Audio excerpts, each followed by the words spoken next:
We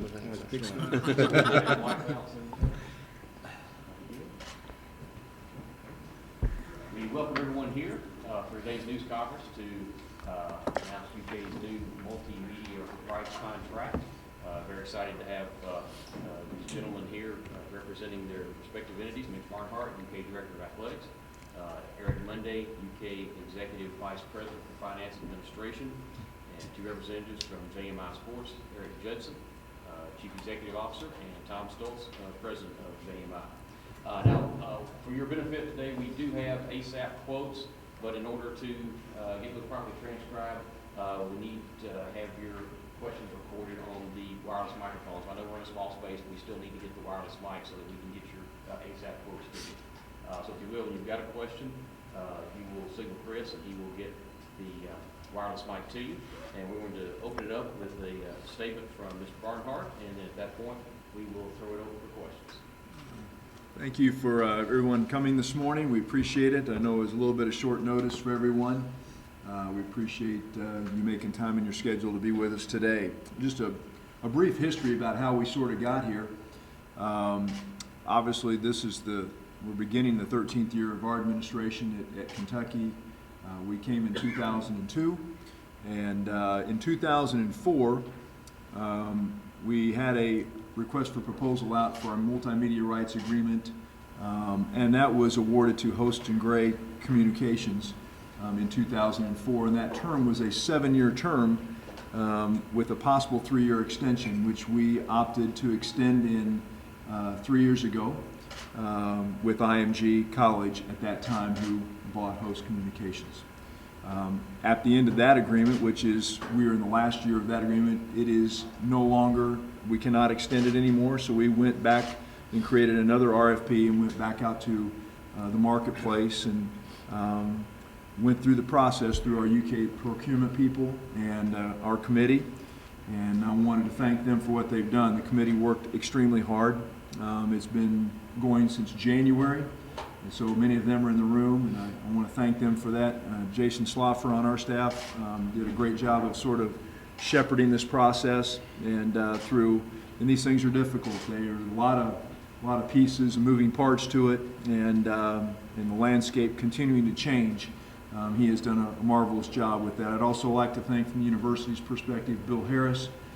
Bill, thank you for your efforts, and James Frazier and Naomi Emmons. Thank you, Naomi, for everything. I know that these things, again, are very difficult to work your way through all that, and we thank you guys for all your time and energy in putting this together.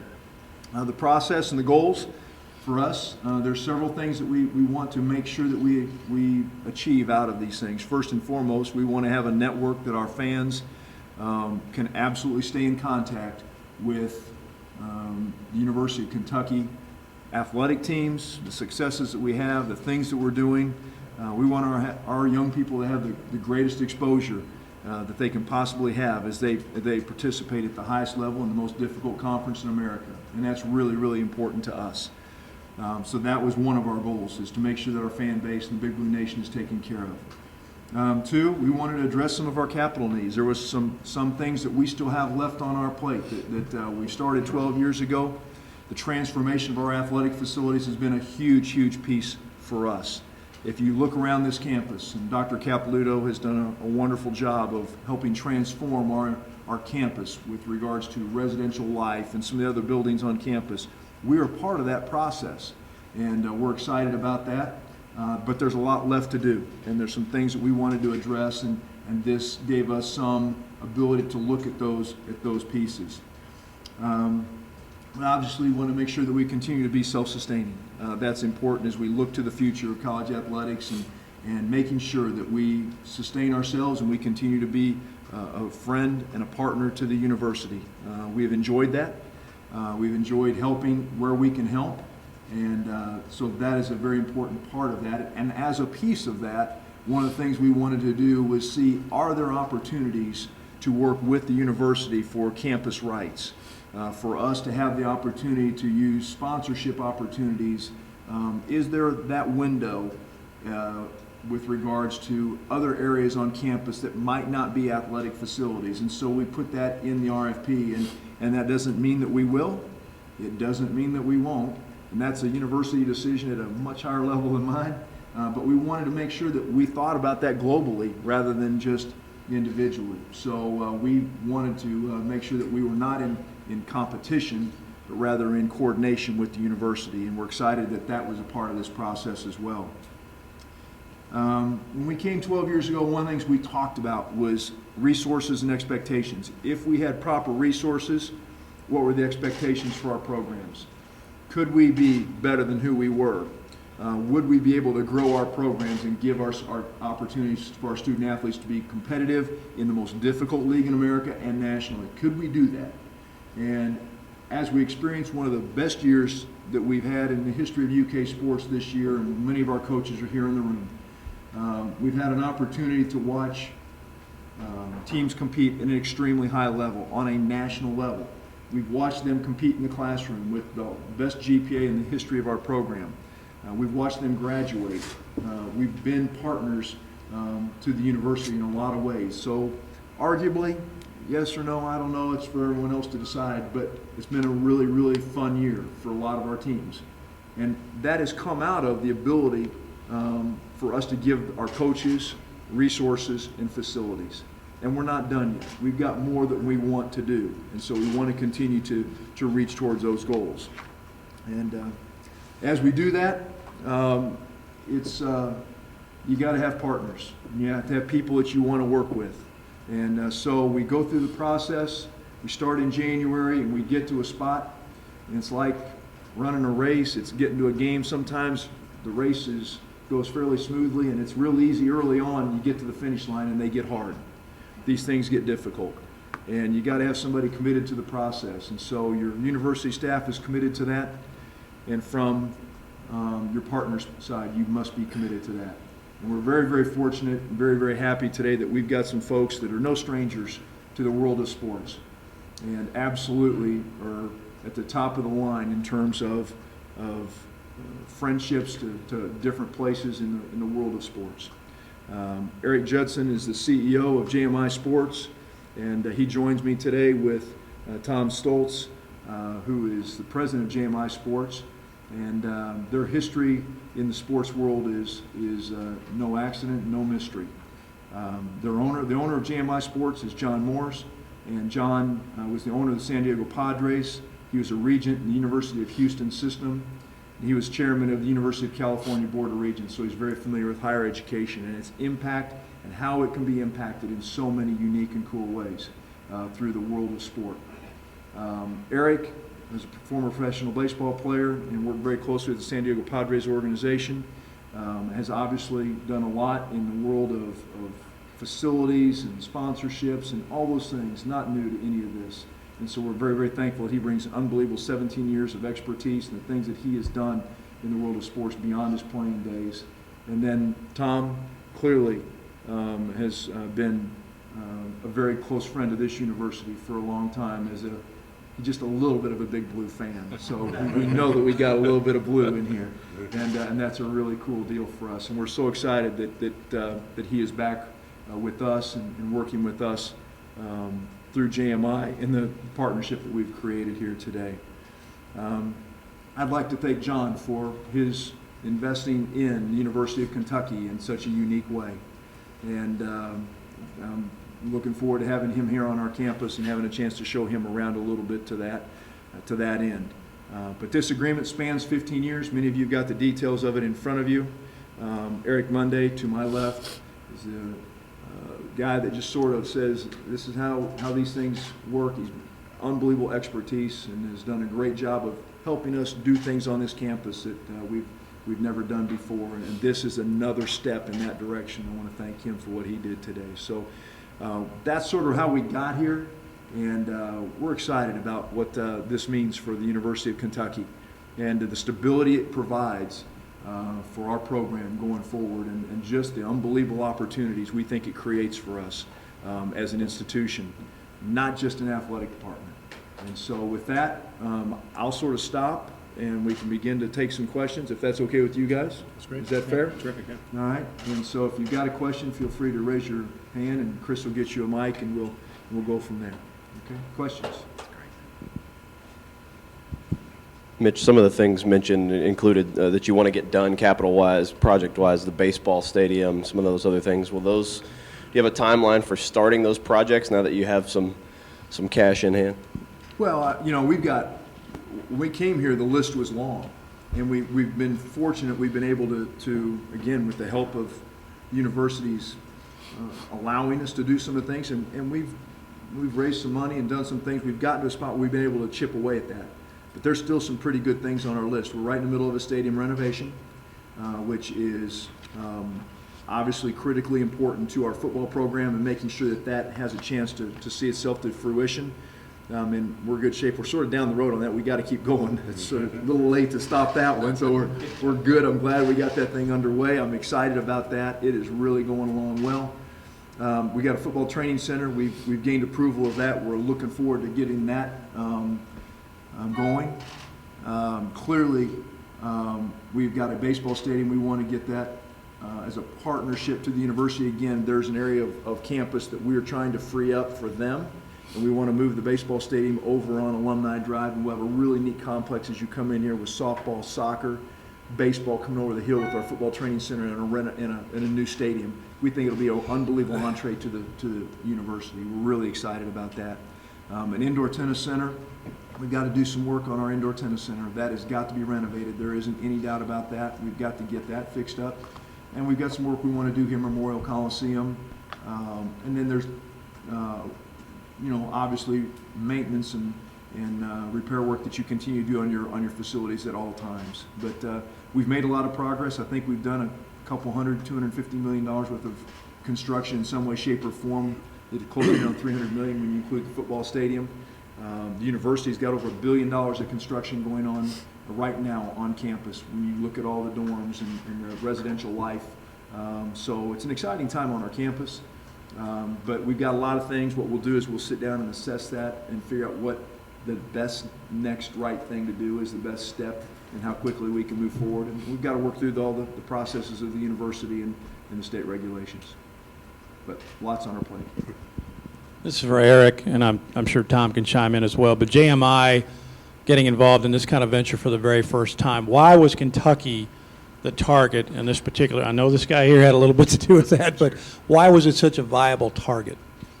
Well, we've been, as Mitch says, we've been in this industry for a long time, and our history is professional sports. You know, John owned the Padres for many years, and I think was considered one of the real important leaders of baseball for a long time.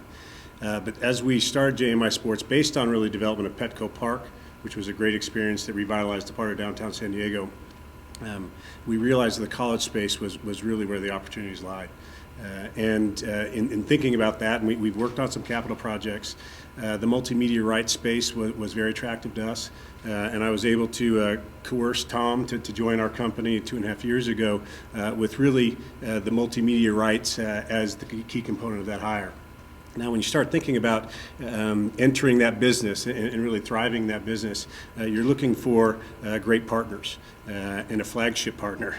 So we're very pleased today, and we thank Mitch and the president and Eric and the rest of their team for giving us the opportunity to, for the first time, JMI Sports to be multimedia rights partner, but having Tom Stultz with decades of experience in this and true blue blood and a love for Kentucky, but more importantly, an understanding of the space, an understanding of the marketplace. We felt it was the ideal opportunity, and we pursued it very aggressively. It was a very rigid process, to be sure, but one that we knew that we had to, put our best foot forward and then some to make it work. So by having Tom as our key employee on this, and I'm proud to have him as our president of the company, John and I felt that it was a great opportunity, and one that we felt having Kentucky as a flagship would be a great opportunity for us to then continue to grow the business along those lines. Dick, the only thing I would add to it is it really helps to know a property when you're bidding and committing $210 million to it. So I don't think I know any property that we had at Host Communications when I was running it that any better than this property, and the talent and all the radio affiliates and the sponsors. So we know how solid it is, and we felt like it was just positioned very well for a lot of new innovation and growth, but it was already doing really, really well compared to other multimedia rights programs across the country. Hi guys. What exactly are campus rights, and why is it important to sort of mesh, why was it important to you guys to sort of mesh campus rights with athletics rights? So when we talk about campus rights, we're looking at the non-athletic side. And so looking at opportunities to expand on relationships with existing partners that we may have in the athletic enterprise, but new partners. It could be everything from digital signage opportunities on the campus and wayfinding like another institution's doing. It could be access to students. It could be internships. It could be employment opportunities, guest speakers that we bring to the campus. So looking at the full extent of how we build stronger relationships with corporate partners, not just on the athletic side, but the institutional side as well. And why was it important to keep those two together for you guys? Well, it's important that we're working together on both sides, that we're not providing opportunities maybe on the university side that we're not on athletics. I think there's a way to grow the whole rather than and look at how we can expand on existing relationships as well. Mitch, with everything that's happened with Rupp Arena here lately, I think one of the immediate questions people ask today when they see this dollar figure is, does it position you guys financially to start thinking about an on-campus arena? Is that even in the discussion here? You know, I don't want to get, this is not about the Rupp Arena piece. This is about our sustainability and making sure that operational and resource-wise, we have the ability to look to the future and keep our program where we are competitively, where we are academically, what our kids are doing away from the game. And so this is, I don't want to cloud the issues here. This is not about that. This is about how we best serve the Big Blue Nation, how we best serve our fan base, and then, you know, those other things take care of themselves over time. We'll figure that out. We'll work our way through those pieces. This is about a multimedia rights, and people don't need to read more into it than that. Mitch, from a fan standpoint, how does this change where they'll hear the games, who's calling the games? Does any of that change at all? You know, I don't see that changing right now. Clearly, we always want to be better. And so, you know, what allows us to be better, and there's going to be new things in technology, I'm sure. There's going to be new pieces of ways to communicate. We've got to make sure we're on the cutting edge of all of that. Clearly, the SEC, the blending of the SEC network with our multimedia rights package probably is as good a landscape as you want to be in terms of the University of Kentucky. We have the opportunity now to reach places through the radio stations that we have in our footprint or in our inventory, whatever you want to call it. We have incredible opportunities, I think, to give our fans what they want. That's to listen to the great talent that we have on radio, and the opportunity to see our teams play. You know, when they're not at home. You know, all those things are available to our fans right now, and that's what's most important to us right now, is to give them an opportunity to see the great teams we're putting out there. We've got some great teams we're putting out there, not the least of which we just saw our softball team go to the College World Series and had an opportunity to watch them on ESPN for quite a bit of time, and it was pretty neat. But that's just a little snapshot of what I think is possible.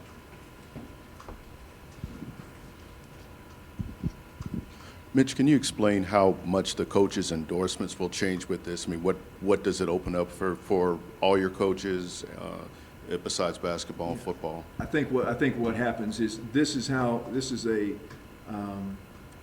long-standing sort of make sure that all your endorsements and all the people that want to be a part of your program are centralized in one spot. And so I don't know that much changes for us. The process will still be very similar to what we've had. In the early days of multimedia rights agreements and these kinds of things, part of these were born out of coaches were going out and doing their own deals, and the universities were trying to figure out how to catch up. And so it changed about 25, 30 years ago, and it's sort of got to a spot where it is centralized in one spot, and this is how we sort of run our program. The good news is that over time, as our budgets have grown, there's been less dependency on these kind of multimedia contracts in terms of the percentage of the budgets. Having said that, this is still absolutely paramount that we have these kind of things in place to protect the greater good of what we're trying to be about and the stability of our program going forward. It gives us the great foundation that we need and helps us be able to continue to move our program the right way.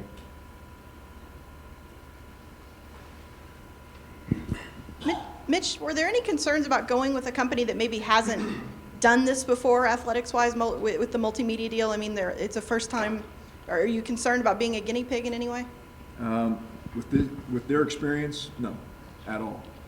They've got, when you look at all the higher education experience that Mr. Moores has, I'm not talking about sports. He's got experience in higher education.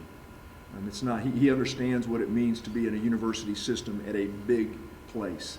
And then, oh, by the way, he owned a Major League Baseball franchise. It's a pretty big operation. Then you bring Eric in and his expertise in all the things he's done in terms of facilities, all the things he's done from a playing perspective when he played the game.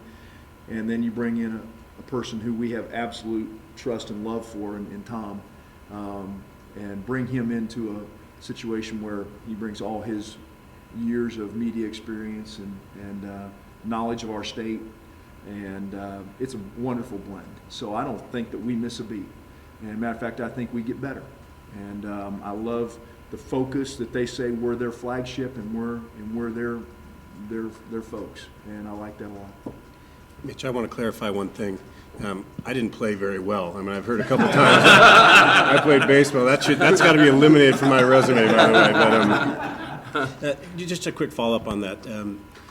We pursued Tom Stultz for this type of opportunity. John, as I said earlier, was an amazing baseball owner and is still very involved in professional sports. And as Mitch says, we've got a long history with higher ed as well. We've built big projects, but Tom and I, for the last 2.5 years now, have been running around this country analyzing new ways to improve the business, in fact. We come, I think, with a fresh perspective, but a fresh perspective that's been really built on a foundation of many years of experience with Tom at Host Communications and IMG College previously. So I think our experience is more than enough of a foundation, but I think actually our perspective is what is going to grow the business. And the approach we are going to take is to have a flagship in Kentucky that we're going to give tremendous amount of focus to. Okay, our organization takes this very seriously, and I think the financial contribution certainly speaks to that. But Tom and I are personally going to be involved in this property every day. Our greatest expectation is that this partnership with great people and great partners is going to flourish. We are talking about a single focus now. I'm not telling you that we're not pursuing other deals, but as we do pursue other deals, we're looking for just a handful of select universities to be our partners, because we think we can do that very well. And that's our intent, and Kentucky just happens to be the first, and it happens to be the first that Tom has previously run. So I think we're more than equipped to do an excellent job here.